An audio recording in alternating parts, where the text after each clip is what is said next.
नमस्कार, मैं हूं अरुण कौशल और आप देख रहे हैं न्यूज़ 7।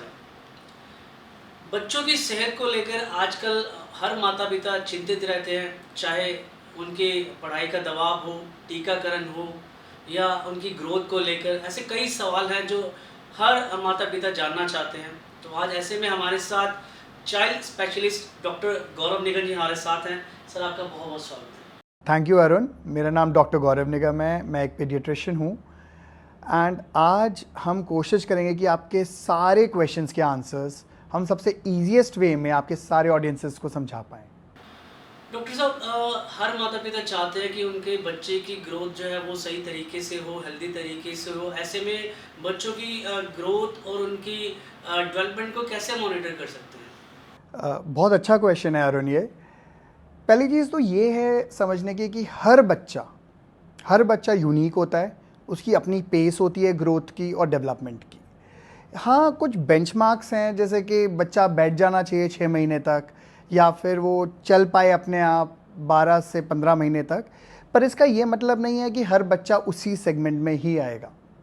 कुछ चार्ट्स होते हैं हमारे पास जिसको हम ग्रोथ चार्ट्स बोलते हैं। हम उसमें एक 3rd परसेंटाइल रखते हैं जो कि सबसे नीचे है और 95 परसेंटाइल रखते हैं जो सबसे ऊपर है। अब इसके बीच में यानी कि उनका वेट या हाइट हम देखते हैं, अगर बच्चे का इन दोनों के बीच में कहीं है अराउंड 50th से 75 परसेंटाइल के बीच में, तो हम उसको बोलते हैं कि ये इसकी बच्चे की ग्रोथ नॉर्मल है, अच्छी है। पर अगर वो 3rd परसेंटाइल से नीचे होता है तो हम उसको बोलते हैं कि इसको अब डेफिनेटली बहुत अटेंशन की ज़रूरत है, डेफिनेटली आप डॉक्टर के पास ले जाओ। मैं हमेशा बोलता हूँ कि आप अपने बच्चे को ना अपने नेबर के बच्चे से कंपेयर मत करो, उसको उसी के पिछले महीने से कंपेयर करो। The kid should grow every month, चाहे वो थोड़ा ही हो, इन एनी वे। डॉक्टर साहब, अगर बच्चा खाना नहीं खाता या फास्ट फूड के प्रति ज़्यादा आकर्षित होता है, तो ऐसे में पेरेंट्स को क्या करना चाहिए? ये बहुत ही ज़्यादा कॉमन क्वेश्चन है। अरुण, मैं आपसे पूछता हूँ कि आप अपने घर में बैठ के क्या खाते हो? बच्चा वो नहीं करेगा जो आप उसको बोलोगे कि वो ये कर ले, बच्चा वो करेगा जो वो देखेगा कि आप कर रहे हो। अगर मैं बैठ के गलत खाना खा रहा हूँ और मैं चाहता हूँ कि मेरा बच्चा बिल्कुल सही खाना खाए, ये इम्पॉसिबल है। आपका बच्चा वही खाएगा जो आप खा रहे हो। तो आप सबसे सिंपल सी चीज़ है, आप अच्छा खाना शुरू कर दो।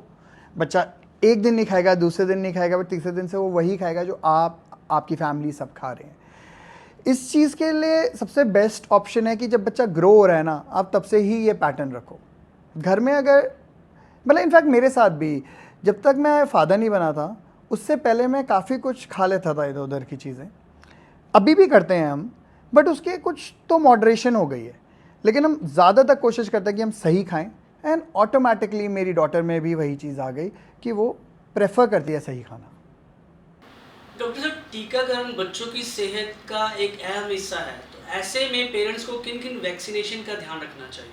वैक्सीन्स यानी कि टीकाकरण एक बहुत ही इम्पॉर्टेंट लाइफ बोट है। अगर हम इसको सोचें तो कुछ वैक्सीन्स हमारे ना नेशनल प्रोग्राम में इंक्लूडेड हैं, जैसे कि जन्म के टाइम पे BCG, OPV यानी कि ओरल पोलियो वैक्सीन, BCG यानी कि ट्यूबरकुलोसिस की वैक्सीन, इसी तरह DPT, डिप्टेरिया, पर्ट्यूसिस।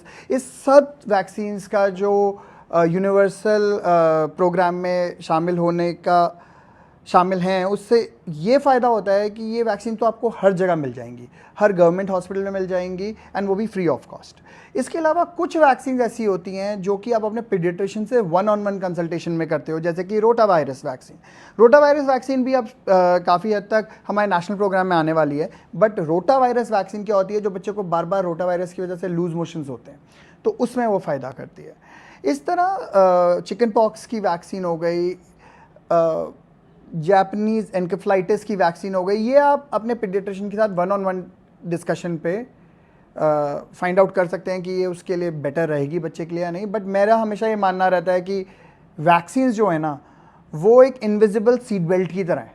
वो दिखती तो नहीं है पर आपके बच्चे को बचा रही हैं, और वो सिर्फ आपके बच्चे को नहीं बचा रही, वो पूरी कम्युनिटी में एक इफेक्ट लाती हैं जिसकी वजह से कम्युनिटी में पूरे इन्फेक्शन कम हो जाते हैं। डॉक्टर साहब, अगर कोई वैक्सीन छूट जाए तो पेरेंट्स को क्या करना चाहिए? और वैक्सीनेशन के बाद जो बच्चे को फीवर होता है, बुखार आता है, तो वो क्या एक सामान्य घटना है? ये ना अरुण बहुत कॉमन सिनेरियो है। हम लोग जब पहले रूरल सेटअप पे प्रैक्टिस करते थे तब हमने देखा कि अक्सर वैक्सीन मिस हो जाती थी। हम अर्बन पे आए तब भी हमने यही देखा। तो आई थिंक ये ह्यूमन नेचर है कि वो कभी ना कभी तो वैक्सीन मिस कर ही देते हैं बच्चों की। अगर बच्चे की वैक्सीन मिस हो जाती है सो हर पीडियाट्रिशियन के पास एक कैचअप वैक्सीन शेड्यूल रहता है, यानी कि जो मिस हो चुकी है डोज उसको किस तरह वापस हमें इंप्लीमेंट करना है।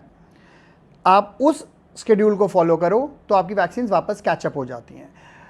अब अक्सर देखा गया है कि वैक्सीन मिस होने से ना पेरेंट्स और ज़्यादा डर जाते हैं कि यार अरे अब तो ये हो गया, और इस वजह से और टालते जाते हैं बात को। तो ऐसा बिल्कुल मत करो, तुरंत अपने पीडियाट्रिशियन के पास, चाइल्ड स्पेशलिस्ट के पास जाइए और कैचअप वैक्सीन ले लीजिए। कोई प्रॉब्लम नहीं होती, वैक्सीन शेड्यूल फिर से वापस वैसे ही आ जाता है। आपका दूसरा क्वेश्चन कि अगर वैक्सीन लगा रहे हैं और थोड़ा बहुत बुखार आ जाए तो क्या होता है। देखिए, वैक्सीन जब भी आप किसी को देते हैं ना तो एक छोटा सा, बेसिकली आप क्या कर रहे हो, वैक्सीन करती क्या है बॉडी के अंदर। वैक्सीन जब बॉडी के अंदर आप लगाते हो तो आप जानबूझ के बच्चे के अंदर एक मिनी इन्फेक्शन क्रिएट करते हो ताकि बच्चे को इन्फेक्शन की तकलीफ तो ना हो, लेकिन बॉडी में वो एंटीबॉडीज़ बन जाएं जो उस इन्फेक्शन से लड़ सकती हैं।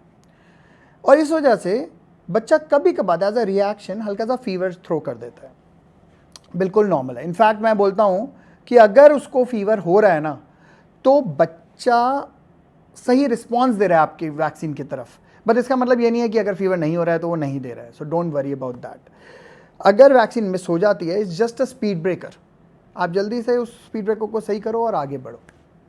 डॉक्टर साहब, सर्दी खांसी की बात करूं मैं, दस्त की बात करूं, ऐसी जो आम बीमारियां हैं ये बच्चों में खासकर बार बार देखने को मिलती हैं। ऐसी बीमारियों की रोकथाम के लिए, सावधानी बरतने के लिए पेरेंट्स को क्या करना चाहिए? हम सब एक बहुत ही गंदे फेज से निकले जिसको हम कोविड बोलते हैं, राइट। उसमें हमने सभी ने सीख लिया कि आपको क्या चीज़ें करनी है कि इन्फेक्शन ना हो। तो सबसे पहली चीज़ जो आप और मैं दोनों जानते हैं, हैंड वॉशिंग सबसे ईजीएस्ट है। आप हैंड वॉश ज़्यादा करो, कम इन्फेक्शन होंगे। दूसरी चीज़ क्या है कि आप पानी, जो एक चीज़ है जो आपको लेनी ही है अपने सर्वाइवल के लिए, पानी गलत मत पियो। ये बहुत सिंपल और बहुत इंपॉर्टेंट चीज़ है। बच्चा स्कूल जाता है वहाँ पे पानी पीता है, बच्चा बाहर जाता है वहाँ पे पानी पीता है, किसी और के घर जाता है वहाँ पानी पीता है। थोड़ा सा अवेयर रहना, I think it goes a long way. इसके अलावा आपका घर है, थोड़ा सा वेंटिलेशन अच्छी रखिए, अच्छा खाना खिलाइए बच्चे को। अगेन हम वो पुराने वाले क्वेश्चन पे बात करते हैं, क्योंकि ग्रीन लीफी वेजिटेबल्स हैं, या जो हम बचपन से जानते हैं, सारी बातें हम सारे ऑडियंस जानते हैं कि ये चीज़ें इम्यूनिटी बढ़ाती हैं, पर हम इम्प्लीमेंट नहीं कर पा रहे। तो मैं ये सिंपल सी चीज़ बता रहा हूँ, इम्प्लीमेंट करने के लिए ना आप खाओ, आपका बच्चा खाएगा। और अब तो इतनी सारी चीज़ें अवेलेबल हैं ऑनलाइन कि आप उस खाने को जो लोग नहीं खाते उसको आप ज़्यादा अच्छा फॉर्म में कैसे बना के खा सकते हो, तो उसको यूज़ करो। थोड़ी सी मेहनत है बच्चे के लिए, पर अगर आप करोगे तो it will go a long long way.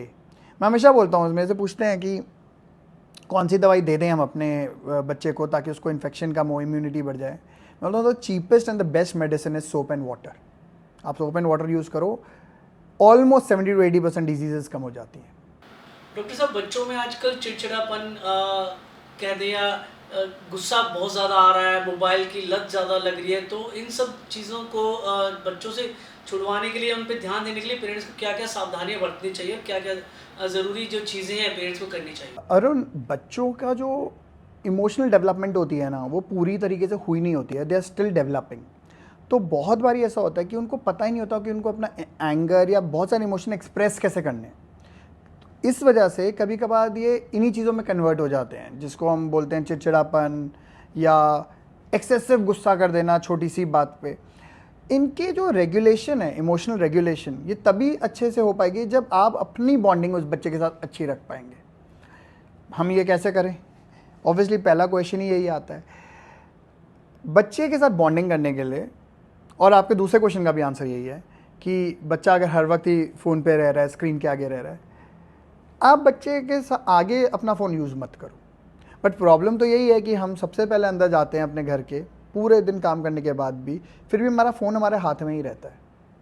आप कोशिश तो करो कि फ़ोन को साइड में रख दो। मैं हमेशा अपने पेशेंट्स को एक चीज़ बोलता हूँ, मैजिक प्लेट। हम मैजिक प्लेट किसको बोलते हैं? बोलते हैं क्या है सर, खाना है कैसे? नहीं, we just keep it small tray. घर के अंदर घुसते साथ ही लेफ्ट राइट साइड पे कहीं पे भी आप रख दो। घर के सारे फैमिली मेम्बर्स का एक ही रूल है, मैं घर के अंदर आ गया, अब मैं अपना फ़ोन वहाँ पे रख दूँगा। और आप जब फ़ोन वहाँ रख दोगे ना, शुरू में टफ़ होगा क्योंकि हम इतने कस्टम्ड हो चुके हैं कि हम हर बारी, हर 5 मिनट में, 5 तो बहुत ज़्यादा बोले, आई थिंक 2 मिनट में ही हमें स्क्रीन देखनी है। और ये अंगूठा हर वक्त ऊपर जाना है, ऐसे स्क्रॉल करना है। अगर हम ऐसे कर रहे हैं, हम अपने बच्चे से एक्सपेक्ट कैसे कर लें कि वो बच्चा स्क्रीन ना करे? बच्चा वही करेगा जो आप करोगे। बच्चा इमिटेशन से सीखता है, बच्चा बोलने से नहीं सीखता है। तो first let me set an example. Secondly, अगर आप चाहते हो कि आपके बच्चे का इमोशनल रेगुलेशन उसको आए समझ, उसको बोर होने दो। बोर होना बहुत ज़रूरी है ज़िंदगी में। हम भी बोर हुए थे जब हम छोटे थे। आजकल बच्चा बोर ही नहीं हो सकता। उसके बाद इतने स्टिमुलस हैं स्क्रीन के थ्रू। आप ये समझ लो कि अगर एक टीवी है ना, और टीवी के अंदर कुछ चल रहा है या मोबाइल में कुछ चल रहा है, वो एक विंडो है एक ऐसी दुनिया में जिसकी कोई लिमिट ही नहीं है। It's infinite. तो बच्चा तो बोर हो ही नहीं रहा। बहुत छोटी सी चीज़ करते हैं हम लोग, हम इसको बोलते हैं डॉक्टर डैड बोरिंग क्लास। हम मोस्टली क्या करते हैं कि बच्चे को बस इतना बोलना होता है कि 5 मिनट ना आपको सिर्फ बोर होना है बेटा, सिर्फ 5 मिनट्स एवरी डे। आप उसको रूम में लेके जाओ, कुछ क्रेयॉन्स नहीं, कुछ पेपर नहीं, कुछ नहीं, let him just sit 5 minute. Obviously आप थोड़े बड़े बच्चे के साथ ही कर सकते हो, 3-4 साल ऑनवर्ड्स, जब बच्चा ये समझ जाए। ये अभी आपका बोरिंग पीरियड चल रहा है, सिर्फ 5 मिनट आपको कुछ नहीं करना।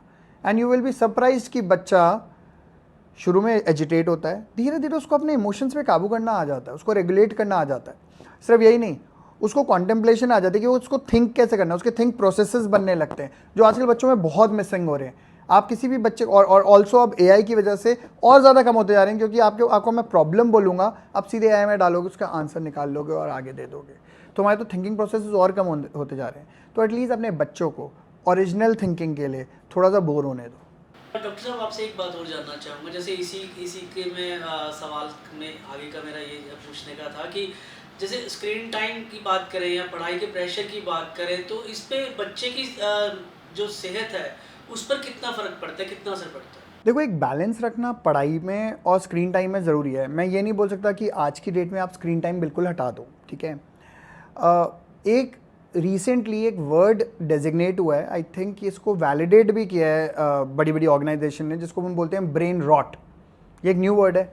और ब्रेन रॉट का मतलब ये है कि जो इफ़ेक्ट बच्चों में आ रहा है अब यूजिंग दी स्क्रीन्स, वो इतना स्क्रीन देखने लगे हैं कि ब्रेन रॉट होने लग रहा है।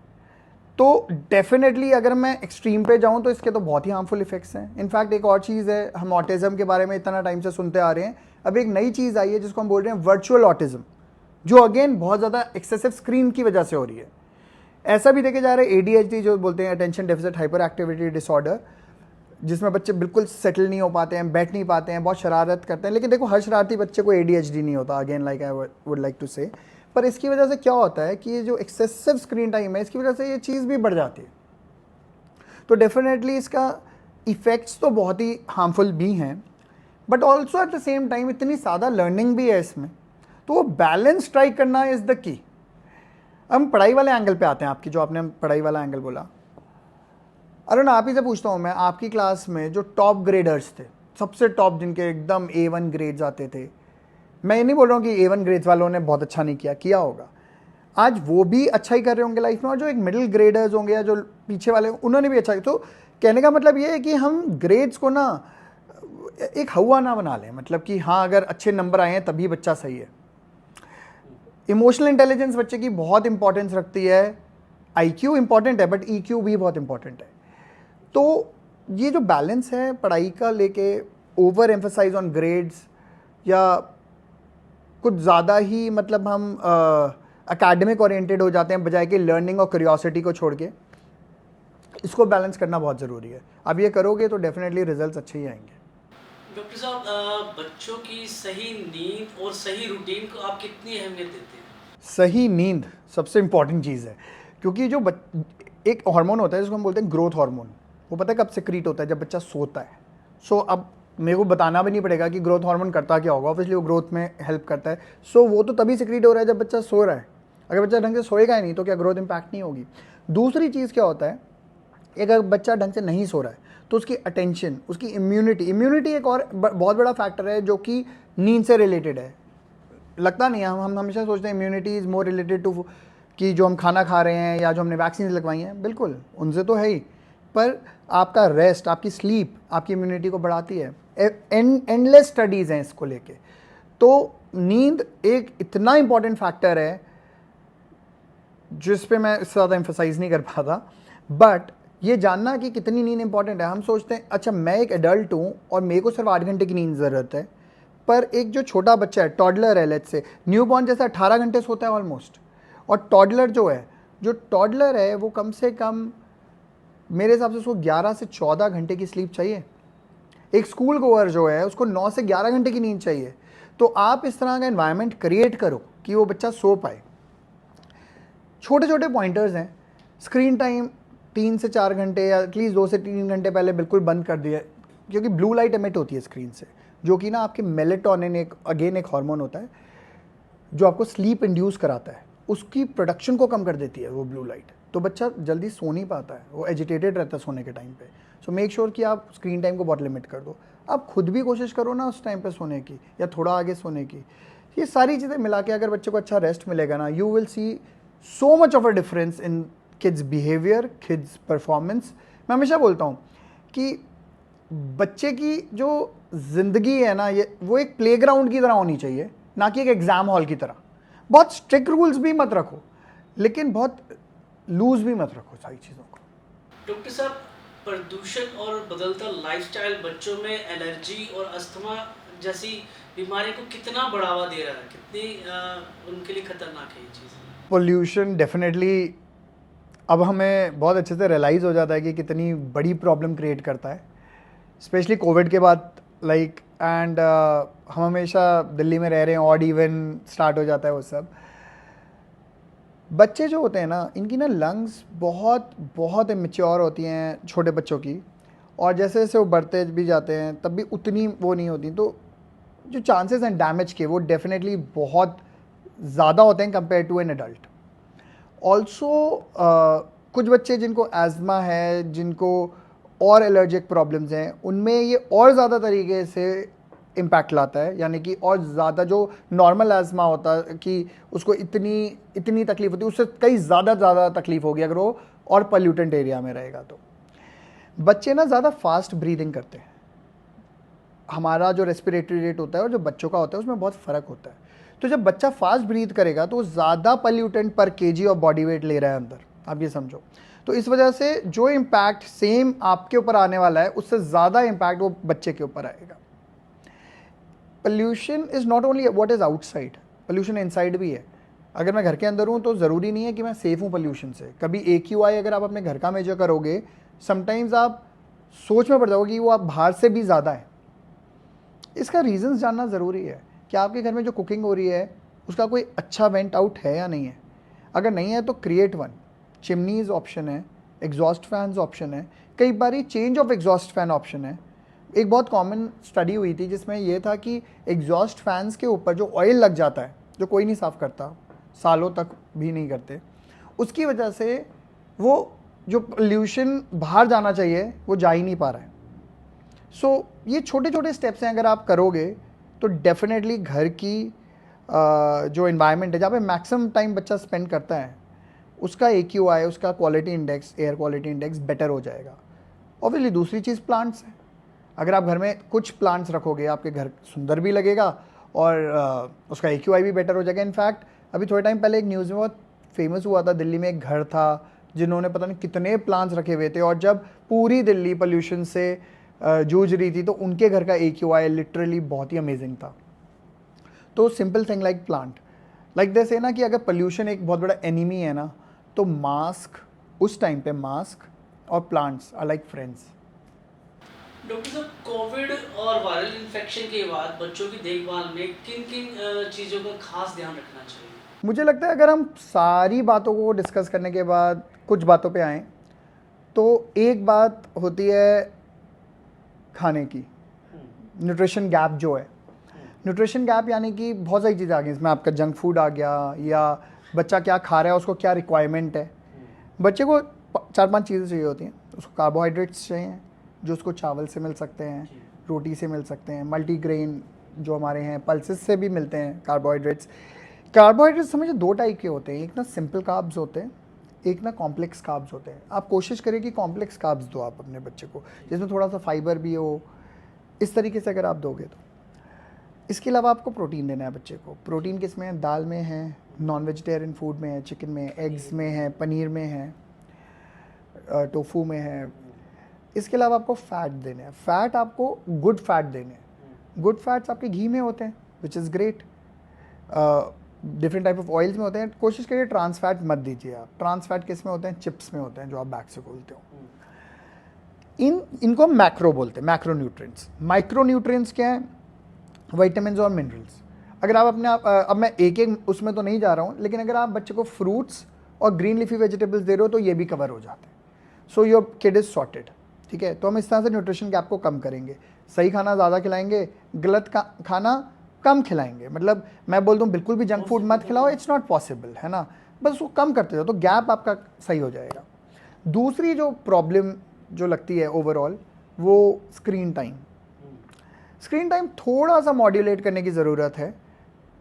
अगर आप कुछ छोटे छोटे स्टेप्स, जैसे कि आप मत देखो बच्चे के आगे तो बच्चा भी नहीं देखेगा, कुछ देखना ही है तो साथ में देख लो। साथ में देखोगे थोड़ा सा साथ में इंटरेक्शन भी होगी उस शो के बारे में। तीसरी चीज़, अगर उसको आप दे रहे हो तो सेट अ टाइम कि इतना टाइम आपको एक डे में स्क्रीन टाइम मिलता है। इसकी डिफरेंट गाइडलाइंस होती हैं कि किस एज पे कितना स्क्रीन टाइम, और उतना ही आप दीजिए। सो ठीक है, एटलीस्ट आप something is better than nothing वाली बात हो जाती है। और तीसरी चीज़ जो मुझे लगता है वो है मेंटल हेल्थ। हम मेंटल हेल्थ को ना बहुत सदियों हो गई हम इग्नोर करते जा रहे हैं बच्चों की। मेंटल हेल्थ का मतलब ये नहीं है कि कोई पागलपन है किसी चीज़ में, नहीं। मेंटल हेल्थ जिस तरह हमारी फिजिकल हेल्थ है उस तरह एक मेंटल हेल्थ भी है। मेरा दिमाग कितना अच्छा काम कर रहा है, क्या दिमाग में गलत थॉट्स तो नहीं आते हर वक्त।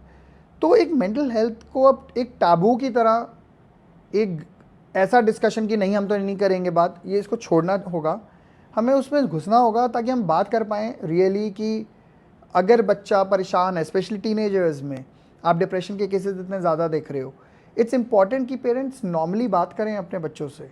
अपना इतना प्रेशर आप ना दें कि बच्चा आपसे बात ही नहीं करना चाहता है।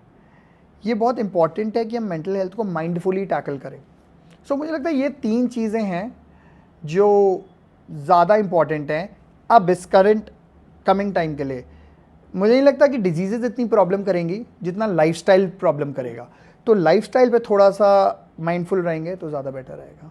डॉक्टर साहब, एक मेरा आखिरी सवाल आपसे ये रहने वाला है कि बच्चों को दूध छुड़वाने का सही समय क्या होना चाहिए?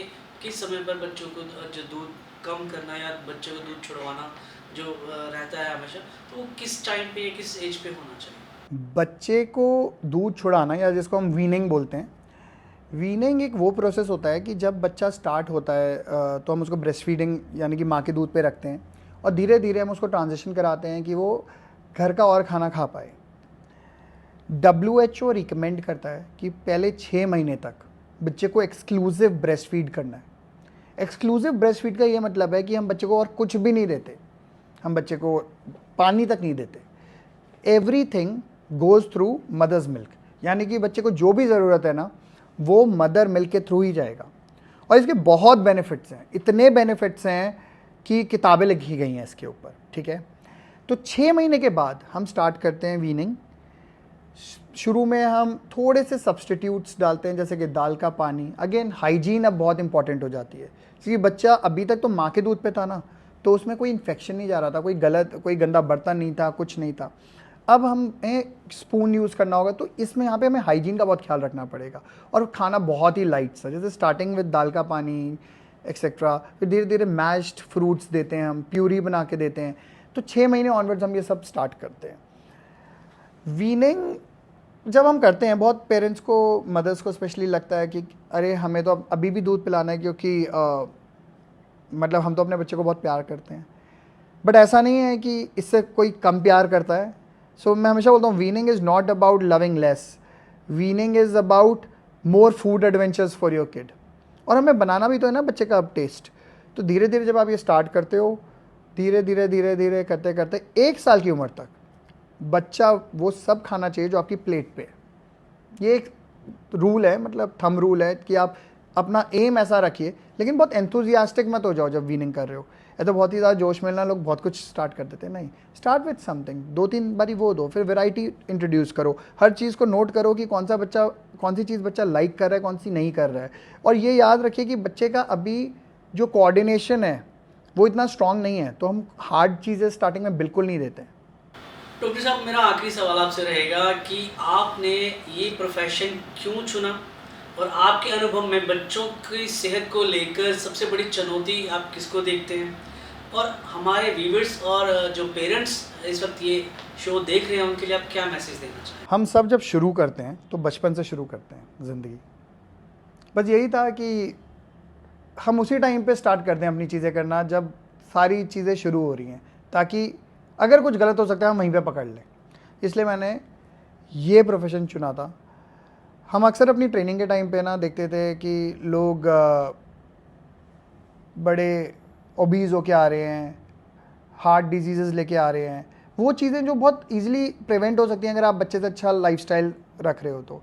एक ये रीज़न था। दूसरा रीज़न था मेरे को बच्चे बहुत पसंद हैं, और भी बहुत सारे रीज़न्स होंगे, बट हाँ, वो एक कॉल थी कि मेरे को यही लेना है और कोई प्रोफेशन नहीं लेना है, तो इसलिए मैंने ये लिया। आज की डेट में मुझे लगता है सबसे बड़ी चुनौती लाइफस्टाइल है। जैसा मैंने अभी बोला, लाइफस्टाइल प्रॉब्लम क्या है कि स्क्रीन टाइम हो गया, गलत खाना हो गया, ज़्यादा सेडेंट्री लाइफस्टाइल हो गया। अभी आप कितना देखते हो बच्चे बाहर जाके खेल रहे हैं। हमारे टाइम पे हमें डांट पड़ती थी कि 8 बज गए, 9 बज गए, तुम अंदर नहीं आ रहे हो। आज की टाइम में आई डोंट थिंक किसी पेरेंट को ये मौका नसीब होता है कि वो ये बोले कि अंदर आओ भाई, बाहर बहुत टाइम हो गया खेलते खेलते। सो ये सारी चीज़ें शायद कहीं ना कहीं आर द बिगेस्ट चैलेंजेस। और मेरी यही रहेगी एक मैसेज, एक सिंगल मैसेज अगर मुझे देना है तो, पेरेंटिंग परफेक्शन के बारे में नहीं है। पेरेंटिंग ना प्रेजेंस के बारे में है। क्या आप मौजूद हो अपने बच्चों के लिए?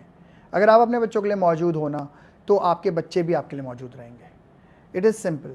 You will really good kids अगर आप उनके लिए प्रेजेंट हो। डॉक्टर साहब, आप डॉक्टर डैड के फाउंडर हैं, और मैं ये भी जानना चाहूँगा डॉक्टर डैड एक्चुअल में है क्या, और कितनी उपयोगी है आजकल पेरेंट्स के लिए? Thank you Arun. Doctor dad की ना कहानी ऐसी है कि मैं डॉक्टर हूँ, और जब मैं पापा बना तो हमने ये कंपनी खोली डॉक्टर डैड। स्टार्टिंग में क्या हुआ कि मैं जानना चाहता था कि मेरे बच्चे के लिए डायपर कौन सा सही है।